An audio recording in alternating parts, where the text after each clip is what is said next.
더 중요한 건 뭐냐면 내가 잘 돼야 돼요. 형제 역할의 자유를 주는 제일 척도는 뭐냐면 내가 잘 되잖아요. 경제적으로 잘 되고 사회적으로 잘 되고 내가 별 문제 없고 내가 행복하게 살잖아요.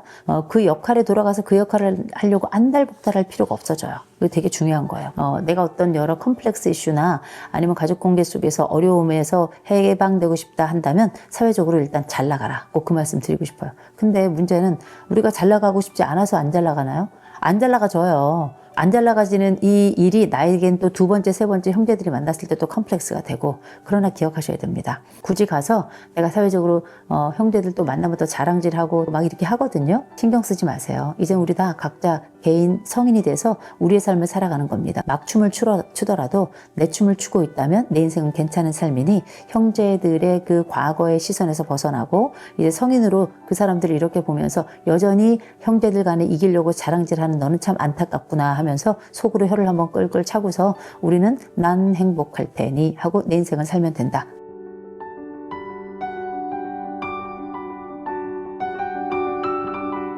나이를 먹고 안정적으로 자리를 잡고 보니까 부모라는 관계가 되게 커다란 산처럼 느껴지는 분들이 좀 있을 것 같거든요. 그런 분들을 위해서는 어떤 조언이 좀 필요할지 좀 지혜를 좀 나눠주시면. 부모 자격이 있냐 물어보신 분들 계시더라고요. 부모 자격이 있다고 생각해요. 내가 그 부모 밑에 태어난 것만으로도 그냥 부모 자격은 있는 거예요. 대신에 좋은 부모냐 아니면 형편없는 부모냐 이거는 좀 다를 수 있겠죠. 좋은 부모는 정말 운 좋은 거예요. 아니 부모는 내가 딱 눈 떠서 태어나 봤더니 부모가 개떡 같은 걸 어떻게 해요. 다행히 부모가 좋은 거 이건 진짜 복불복입니다. 사람들이 왜 운칠기삼, 운구일기 이런 얘기 하는데 왜 그런 얘기 하는지는 알 것 같아요. 그렇게만은 생각하지 않는 게 어쨌든 우리 부모가 나를 뭐 낳아서 근데 뭐 부모가 보니까 학력도 별 볼 일 없어, 인물도 별 볼 일 없어, 심지어 부모로서 어떻게 해야 되는지도 몰라가지고 경우에 따라 학대를 해가면서도 때로 나를 막 활용하고 맘대로 하고 형편없이 수치도 주고 뭐 때리기도 있는 대로 때리고 이런 부모를 만났어요. 운이 더럽게 없는 거예요. 그럼 어떡하겠어요.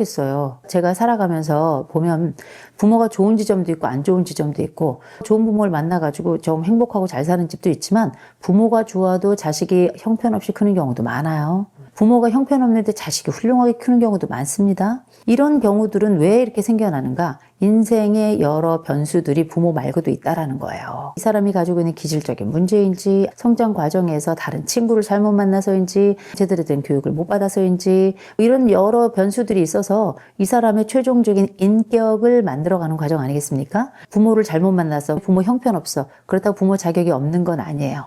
대신 나쁜 부모 혹은 형편없는 부모였던 거죠. 그럴 경우는 내가 이 부모를 부양해야 되냐? 내가 이 부모에게 친절하게 대해야 되냐? 내 이 부모를 등지고 안 봐야 되는 거 아니냐?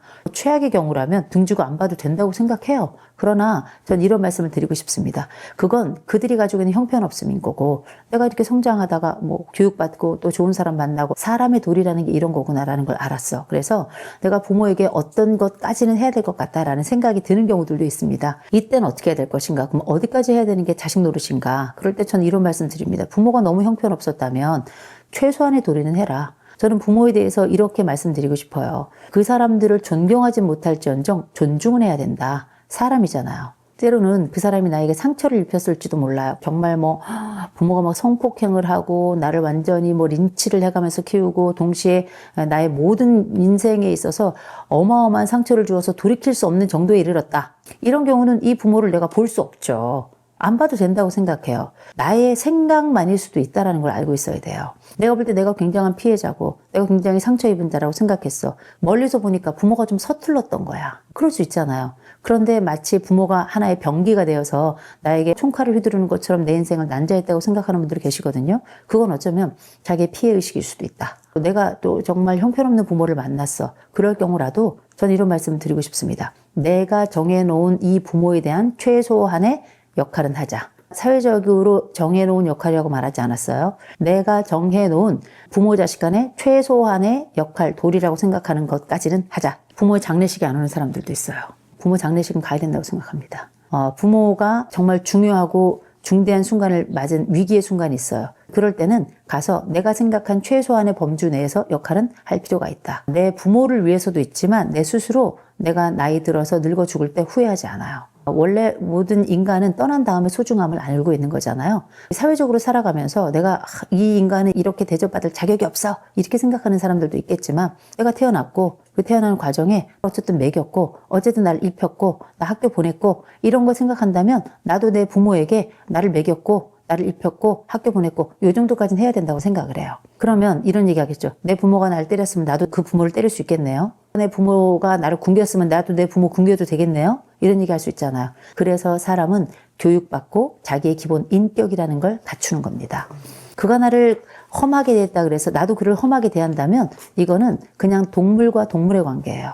근데 우리는 때로는 내가 태어났는데 동물을 만난 경우도 있어요. 그러나 내가 사람이라는 걸 잊어서는 안 돼요. 이렇게 유튜브를 보고 우리가 이렇게 책을 읽는다는 건 뭐냐면 내가 동물 아니고 사람임을 계속 내 스스로에게 증명하면서 살아가는 과정이에요. 때로는 내 부모가 동물 같다면 이 동물을 어떻게 대해야 될지 다뤄야 될지 이걸 좀 알아야 되겠죠.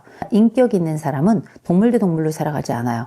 내가 사람이라는 걸 잊지 않고 사람답게 그들을 대하고 사람으로서의 경계를 설정하죠. 우리가 이런 얘기를 들으면 어쩜 저렇게 저 사람은 부모를 심지어 동물이라고 표현하나. 근데 사람 같지 않은 사람도 있습니다. 정말 동물에 준하는 사람들도 있어요. 이런 사람들 밑에서 성장하고 살아왔다는 거 진짜 안타까운 일이에요. 때로는 사람 밑에서 동물이 나오는 경우도 있습니다. 부모가 아무리 잘한다 하더라도 이 자식이 마음대로 되지 않아요. 정말 이 못된 강아지 엉덩이에 뿔 나는 이런 자녀들이 있습니다. 이 부모가 굉장히 최선을 다하고 가난했지만 그래도 자식을 위해서 뭐라도 하려고 했고 그 중간중간에 실수가 좀 있었겠죠. 그런데 이 모든 순간이 자기를 위한 공격이고 자기에 대해서 함부로 대한 것이고 이렇게 판단을 한다면 이건 얘가 삐뚤어진 거예요. 이거 삐뚤어진 애를 어떻게 하겠습니까? 그리고 난 다음에 나중에 이 모든 책임은 다 제 부모가 져야 된다면서 부모한테 뭐 칼 휘두르고 흉기 휘두르고 가 쌍욕을 하고 부모를 때리고 이런 자식들이 있거든요. 세상 못난이에요. 그러면 저는 이런 자식들은 부모가 손절해야 된다고 생각해요. 이런 표현을 되게 불편하게 생각하실지 모르겠지만 사회에 이런저런 사건들이 일어나잖아요. 그렇죠? 범죄가 일어나는 경우도 있죠.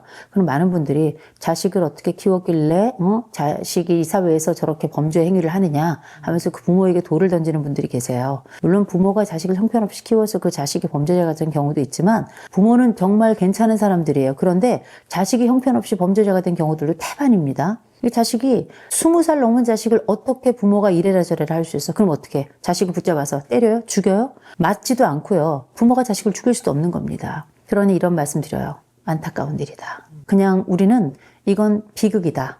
이렇게밖에 얘기할 수 없을 것 같아요. 그래서 그 집에 가가지고 예를 들어서 A라는 사람이 B라는 사람을 죽였어요. 그 B라는 사람의 부모는 이 슬픔과 이 분노를 어떻게 감당하겠습니까? 그러니까 어떻게 하냐면 A라는 집에 부모를 찾아가가지고 그 집에 막 불 지르고 욕설하고 그 앞에 가가지고 막 소리 지르고 돌 던지고 막 이런 경우들 저 많이 봤거든요. 근데 생각해 보세요. 그 마음 알겠어요. 속상하면 어떻게 하겠습니까? 이 A라는 사람의 부모도 이 자식을 낳았다는 이유로 도의적인 책임을 지고 싶을 거예요. 근데 어떻게 해요? 40살 넘어 50살 넘어서 가가지고 그런 사회적인 폐악질을 하는 그 자식을 어떻게 할 수 있겠습니까? 부모도 이건 컨트롤할 수가 없는 거예요. 이런 건 비극이라고 얘기합니다. B라는 집에도 비극이고 A라는 집에도 전 비극이라고 생각해요. 이런 말씀 드리는 건 이상한 일일 수도 있겠지만 부모가 자식의 전생애를 책임질 수 없다. 자식도 부모의 전생애를 책임지기 어려울 수 있다라고 말씀드리고 싶어요. 형제자매가 있는 집은 사이가 좋건 나쁠건 이 비교라는 되게 치명적인 거에서 벗어나기가 좀 쉽지가 않은 것 같습니다. 나이가 먹어서도 이런 관계가 계속 지속이 돼가지고 내가 이 나이 먹고도 아직까지 형제랑 비교당할 줄은 몰랐다 뭐 이런 말을 하는 분들도 계신데 좀 더 건강한 가족 관계로 나아가기 위해서 어떤 것이 좀 필요한지 말씀해 주시면 좋을 것 같아요. 형제가 있는 게 좋을까 나쁠까 생각하게 돼요. 형제가 있는 게 좋다라고 말하는 분은 형제하고 사이가 좋은 거겠죠. 근데 형제가 있는 게 힘들었다 말하는 분들은 형제의 존재 자체가 없어졌으면 좋겠다. 라는 얘기를 하시는 분들도 계세요. 근데 형제가 또 없는 분들 중에는 형제가 있었으면 하는 분들이 계시는데 형제가 있어도 좋고 없어도 좋다고 생각하는 게 사회를 살다 보면 저절로 형제 같은 사람들을 만나기도 하기 때문에 다만 어렸을 때 이런 형제가 있다면 사회에 나가기 전에 이런 사회적 형제 경험을 미리 하는 것이다 라고 말씀을 드리고 싶어요. 오히려 형제들이 전 있는 게 낫다고 생각합니다. 가족이라는 게 기본적인 가장 작은 사회적 단위잖아요. 그런데 형제라고 하는 건 부모 자녀 관계에서 경험할 수 없는 첫 번째 리얼 사회적 경험이라고 저는 생각을 합니다. 형제라고 하는 게 독특하고 특별한 관계예요. 부모 자녀 관계가 가장 길 거라고 생각하죠. 그렇지 않아요. 형제는 가장 오랫동안 함께 DNA를 공유하면서 가장 오랫동안 살아가는 사람들이 형제입니다. 형제는 보통 보면 수명도 되게 비슷해요. 또 이변이 없는 한 형제들은 성향도 되게 비슷하고요. 식성도 되게 비슷하고요. 그러면서도 각자의 또 삶을 살아가고 서로 질투하고 서로 경쟁하고 서로 또 돕고 이런 관계. 부모 자녀보다 훨씬 더 애틋하기도 하고 훨씬 더 적대적이기도 하고 훨씬 더 오래 살아가면서 서로에게 영향을 미치는 관계가 형제 관계예요. 형제가 또 보면 집집마다 되게 웃겨요. 형제가 많은 집 중에서도 형제가 서로 잘 지내는 집이 있는 반면에 또 싸우는 집들은 5 형제가 됐건 7 형제가 됐건 무지하게 또 싸웁니다. 일종의 가풍 같은 게 있어요. 재밌는 건 형제들은 늘 얘기하는 게 있죠. 내 부모는 우리를 차별했다. 이런 얘기를 해요. 비교 선상에서 나는 늘 루저, 패배자가 됐던 거죠. 오히려 형제 관계 속에서도 어떤 분들은 엄마 아빠가 언제 우리를 비교했냐 이렇게 말하는 사람들은 거기서 우위를 점했던 사람인 거예요. 부모도 10손가락이 있잖아요. 안 아픈 손가락 없다 그러잖아요. 이 덜 아픈 손가락이 있어요. 더 이쁜 손가락이 있고요. 부모는 완결체라고 생각하는데 부모는 절대 완결체가 아닙니다. 당연히 나도 모르는 비교를 하게 되기도 하고 실수도 하고 그중에서도 이런 비교 선상에서 우와 열이 있다면 열에 처했던 이 형제의 관계에 있었던 사람은 늘 인생이 늘 피비린내 나는 평생 내 부모에게 인정받기 위해서 인정 경쟁을 하고 그렇게 살아갈 수밖에 없죠. 근데 이 인정 경쟁이 어렸을 때만으로 끝나냐? 그렇지 않아요. 첫 아이가 굉장히 사랑을 많이 받고, 근데 첫 아이는 같은 경우는 첫사랑입니다. 부모의 첫사랑이고, 어쩌면 우리의 가장 사랑했던 그 순간에 태어난 아이 가능성이 굉장히 높아요. 둘째 같은 경우는 예정이 없던 애들이 많고요. 부모들이 이 부부 간의 관계를 향상시키기 위해서 둘째를 낳은 경우들도 꽤 있습니다. 혼자 있으면 첫 애가 외로우니까. 이렇게 일종의 보충제로 이렇게 태어난 아이들도 꽤 있어요. 생각해보면 나라는 존재는 처음부터 완결된 존재가 아니라 보충제이거나 대체제이거나 의외의 일인 이렇게 탄생부터 그렇게 성장에까지 이런 경우들이 많이 있거든요. 처음부터 자기라고 하는 존재에 대한 퀘스천 마크 물음표부터 찍고 시작하는 거예요. 난 누군가? 나라는 한 존재로 그렇게 처음부터 100%로 존재한 존재였는가? 20%로, 30%로, 50%로 존재는 아니었는가? 이렇게 자꾸 물어보게 되는 거거든요. 그 질문을 하게 된 데에는 부모들의 그 시선과 부모들의 그 말투, 부모들의 그 손길, 부모들이 가지고 있는 제한된 재화를 가지고 나누는 방식, 이런 것들을 보면 그게 사랑이건 물건이건 음식이건 이게 차별이 느껴지고 차이가 또 느껴지는 거거든요. 근데 부모는 얘기하죠. 야, 우린 똑같이 했는데 네가 그렇게 느끼는 거다. 근데 가만 보잖아요. 차별이 있다. 차이가 있어요. 그래서 어쩔 수 없이 내가 첫째로 태어났건 둘째로 태어났건 셋째건 넷째건 나만의 형제 관계 속에서 우리가 형제가 있다는 건 다른 사람들과 나 사이에 비교점을 반드시 찾을 수밖에 없다. 그런데 그게 차이가 많이 나거나 혹은 순서에서 차이가 나면 나는 이걸 차별이라고 생각을 했던 거죠.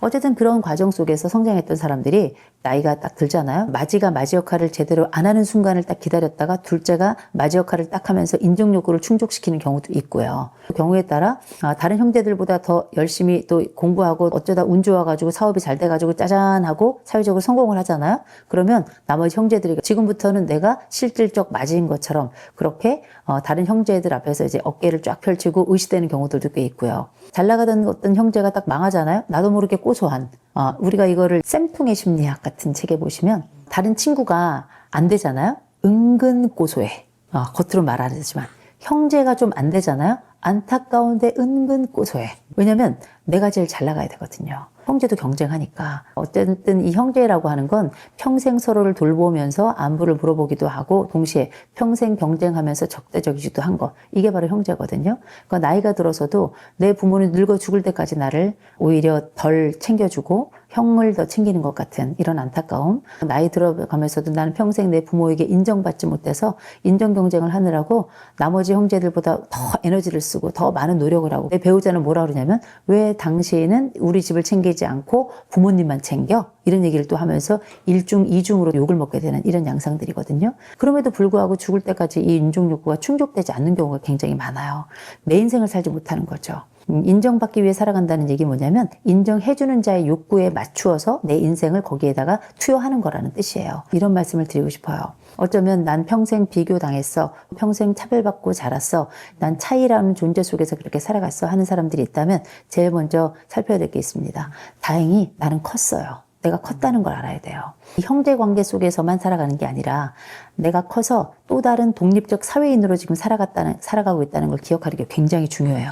그런데 이상하게 우리가 복귀 효과라는 게 있어요. 복귀 효과라는 건 뭐냐면 마치 나와 살고 있던 남편이 시가에만 딱 가면 갑자기 아들이 돼서 하루 종일 누워서 애처럼 굴면서 잠만 자. 이건 뭐냐면 그 현장에서는 아들의 역할로 돌아간 거예요. 그랬다가 딱 명절 끝나고 나면 또 다시 멀쩡한 내 남편은 돌아와요. 거기서는 왜 그랬어? 하고 막 이렇게 싸우는데 이 사람은 늘 해왔던 그 역할을 본능적으로 찾아 들어가서 했던 것 뿐이에요. 그랬다가 밖에 나오면 다시금 내 역할로 돌아온 거고요. 형제도 마찬가지예요. 그 집 안으로 들어가면 다시 또 난 둘째가 되고 셋째가 되고 장남이 되고 이렇게 되는 거거든요. 그랬다가 나오면 난 또 다시 사회인으로서 그렇게 또 살아가고요.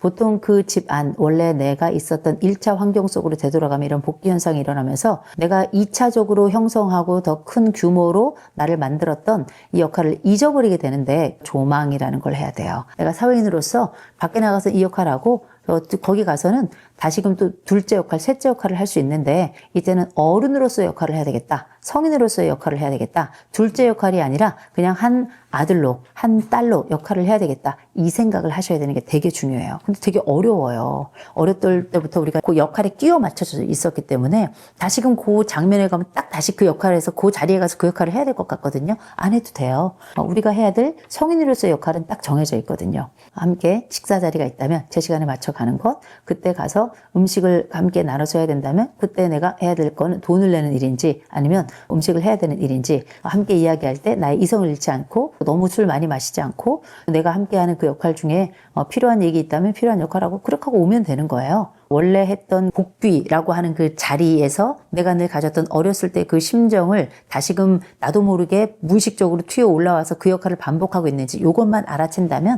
어쩌면 우리가 비교와 차별 속에서 형제 역할을 했던 그 역할에서는 다소 자유로워지지 않을까 이런 생각이 들고요. 더 중요한 건 뭐냐면 내가 잘 돼야 돼요. 형제 역할을 자유로워지는 제일 척도는 뭐냐면 내가 잘 되잖아요. 경제적으로 잘 되고 사회적으로 잘 되고 내가 별 문제 없고 내가 행복하게 살잖아요. 그 역할에 돌아가서 그 역할을 하려고 안달복달할 필요가 없어져요. 이거 되게 중요한 거예요. 내가 어떤 여러 컴플렉스 이슈나 아니면 가족 관계 속에서 어려움에서 해방되고 싶다 한다면 사회적으로 일단 잘 나가라. 꼭 그 말씀 드리고 싶어요. 근데 문제는 우리가 잘 나가고 싶지 않아서 안 잘 나가나요? 안 잘 나가져요. 안 잘 나가지는 이 일이 나에겐 또 두 번째, 세 번째 형제들이 만났을 때 또 컴플렉스가 되고 그러나 기억하셔야 됩니다. 굳이 가서 내가 사회적으로 형제들 또 만나면 또 자랑질하고 막 이렇게 하거든요. 신경 쓰지 마세요. 이제 우리 다 각자 개인 성인이 돼서 우리의 삶을 살아가는 겁니다. 막 춤을 추더라도 내 춤을 추고 있다면 내 인생은 괜찮은 삶이니 형제들의 그 과거의 시선에서 벗어나고 이제 성인으로 그 사람들을 이렇게 보면서 여전히 형제들 간에 이기려고 자랑질하는 너는 참 안타깝구나 하면서 속으로 혀를 한번 끌끌 차고서 우리는 난 행복할 테니 하고 내 인생을 살면 된다. 형제들이 같이 모여있는 그 자리에서 자랑질 많이 하는 형제들이 있다면 거기서 빨리 일 마치시고 얼른 나오시는 게 장땡이다 말씀드리고 싶어요.